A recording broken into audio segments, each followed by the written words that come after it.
How do we greet the person who has betrayed us? Remind me, I forgot. And here it is. You said it, you know. You talk about a plan. Is a plan, is it? Yeah. That's what you're looking to do. Verbal. But everything inside you screams for revenge, for getting back, for making them pay, making them feel as bad as you felt. Everything inside screams in that direction. But what does Jesus do? He shows extraordinary generosity.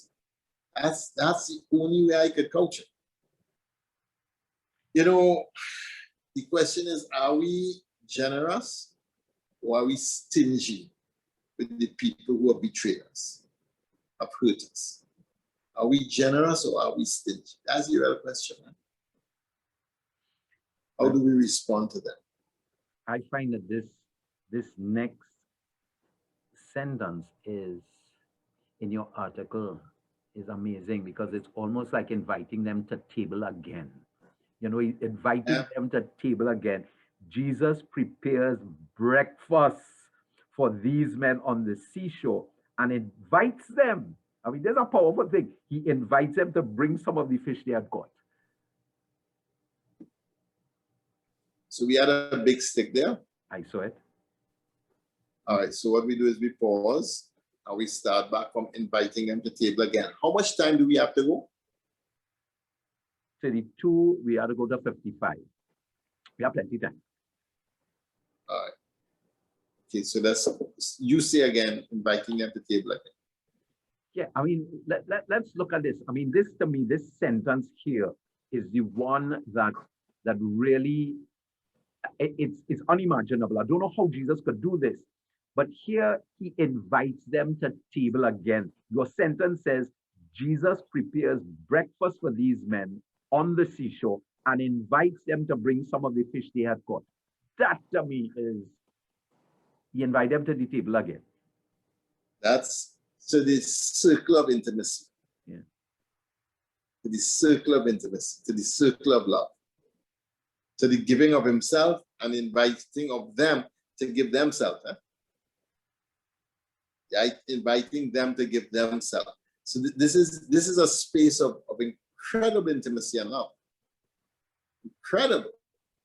That's what we're working with. So it's one thing when he meets them, he sees them, he has met them before, but he's not had an intimate moment. He's had a moment with the 12. Now he's meeting them. And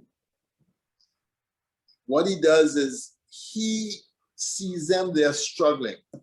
Have you any fish, friends? Have you caught anything, friends? He said, no, fish all night, we caught nothing. He said, all right, let you pay out your nets one more time.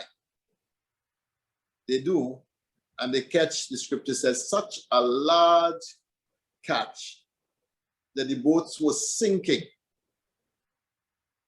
Then the beloved says to Peter, it is the Lord. And Peter have nothing on. He grab his cloak, jump into the sea, leave them boys with the fish, the boat, the sinking, and the everything, and make his way to shore. So now my boy Peter, wet clothes, wet, everything wet.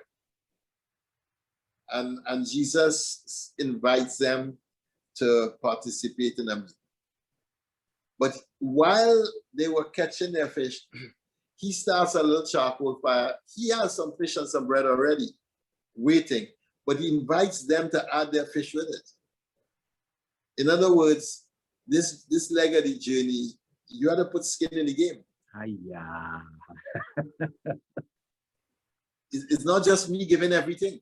Nice. You have to put some skin in the game. Nice. But the sweet thing is, what they're putting into the game is what he gave them in the first place. But they still have to make some contribution into this. Isn't it beautiful? It's really beautiful. The tenderness, the preparation, the thought, the everything that he's doing for them, it's really an amazing movement when you consider the betrayal that had taken place and the tenderness and love that is being showered, that we understand why the cross is the preeminent sign of mercy. Because he didn't have to do it. He said, if I ask, thousands of legions will come to my rescue.